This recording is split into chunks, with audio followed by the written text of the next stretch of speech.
Some of the things that I'm hearing from you is that your identity is based on the expectations of others. And oftentimes this comes from parents who want the greatest for you, but that their idea of what's good for you is not necessarily in line with your authenticity. And this creates more of a people-pleasing mechanism where you take pride or place your identity, your self-worth in what it is that you can give others. And this is also a people-pleasing mechanism. So when mistakes do happen, yes, they can be very devastating because that is a reflection of you, but not a reflection of necessarily your authenticity, because you are more than what you create. Thank you, Brettney. This was actually spot on. I always thought that I was, to some degree, moving at my own pace. And I've kind of come to realize that a lot of it has actually just been stemmed from, like you said, a lot of people pleasing.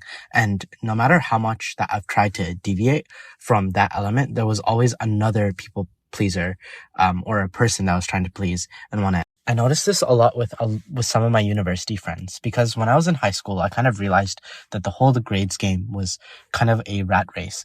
And so I deviated to other things like doing research on my own or working at a different company, and then kind of wanted to spin that off while I was at uni. But what I've sort of realized is that even as I moved away from pleasing maybe universities or teachers or even parents in some degree, I always deviated to either pleasing a friend or pleasing a mentor at a different company. And even though I moved from school that I may have cared less about onto either a mentor or a researcher or an entrepreneur that I admired a lot more, I still kind of had that people pleasing mentality. And it was exacerbated a lot more at university when there's a lot more times of loneliness. And I kind of see this with some of my friends. It kind of sucks how that people pleasing mentality can be ingrained in various aspects, which is something that I'm unraveling. So it exists with parents, since we might be living under them. It might exist with teachers. So a lot of higher achievers might face that. But even within social environments, you're kind of pleasing friends and not really being your authentic self. And no matter how many times I've tried to be intentional, I still haven't reached that point where I'm living purely for myself. I love this. It's a very good mindset, but it's really hard to break into. I was wondering if there was any particular moment that allowed you or anyone in this room to kind of continuously, from an emotional level, always follow this mindset. I know it can be difficult considering my own experiences and some of my friends. I don't think that being true to your authentic self demands that you not be people-pleasing. I think we're social beings, and that there is meaning and happiness yielded by being giving, and the depth of the relationships you might form through your actions to help other people. So I don't think those two things need be in conflict, and I've created a separate room to talk about, in my opinion, our overemphasis on individual freedom, and happy if people have thoughts. So I think people-pleasing has a lot to do with how high you are in social awareness. And I think once you reach a certain level of it, you just want things done smoothly and you don't want social friction. And if you have a high sense of this, obviously, as human beings, we want to avoid friction and conflict. But I am guilty of sometimes letting it eat away at me. Even if I'm doing it to just get better results. If you don't like something in your soul and you keep repeating it, right, it will eat away at you. Hey, Diana, I think you have a good point here, because I think it comes to the idea of not swinging into narcissistic tendencies.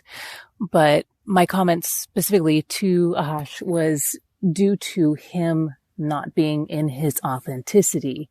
When you people please, you're being a chameleon, you're putting on a mask, you're putting on a front, you are squishing who you actually are to fit into the box of someone else. So, for example, let me do this in the next. So with people pleasing, for example, a relationship that I was in, I would give and give and give and give, do my best, try to keep peace, try to keep that individual happy, actually thought that I could help this individual to be happy, and that was not true. And I gave to a point of sacrificing myself and my sanity. And so it really came to a point of either I keep giving in this way as this person is demanding and it's not ever going to suffice for them, or I go cold turkey on this and protect my mental health. And fortunately, I had the wherewithal and understanding of this occurrence to have self-preservation. So when someone is people-pleasing, the rationale behind that is not to create win-win situations. It's not to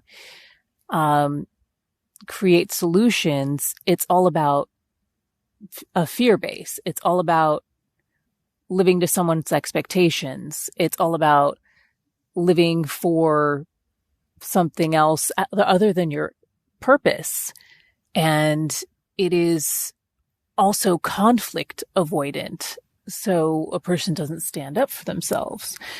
And actually conflict avoidance can be really triggering to someone with abandonment issues, which can cause huge problems. But sometimes it can be a good thing as long as there is agreement for that and as long as a person feels fulfilled in that space. So even, a compromise is something that's an agreement, but people pleasing really is kind of a trauma reaction of fawning. And that might be something to, maybe to have more dialogue around that we can discuss. But I did really like the point that you brought up to not go too deep into a selfish state or having narcissistic tendencies, because I do find when people begin to explore what it is like to kind of live for themselves a little more and for their purpose in life and explore their identity, sometimes they can go too far in that, like swinging a pendulum. So I do appreciate that you brought this up. And for me personally, what I got from that is reinstating that balance is key. There are many times that I act in a way that I don't want to, and it can also just not be negative as well. It could just be personal goals. A lot of the people pleasing that I'm not happy with is not really treating even someone in a good way, but it could just be like that initial fear.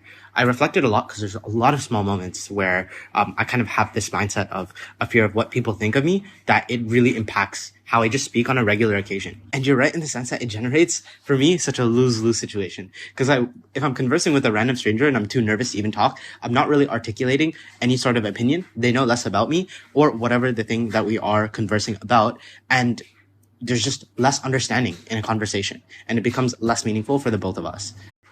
And I'm personally someone who wants to get to know more people. I try converse with a lot of random people, reach out to random people to just go on walks with them as well. So I try to be social, and some people can perceive me in that way, but still it generates that social anxiety, which doesn't have to even be between relationships or long-term friendships.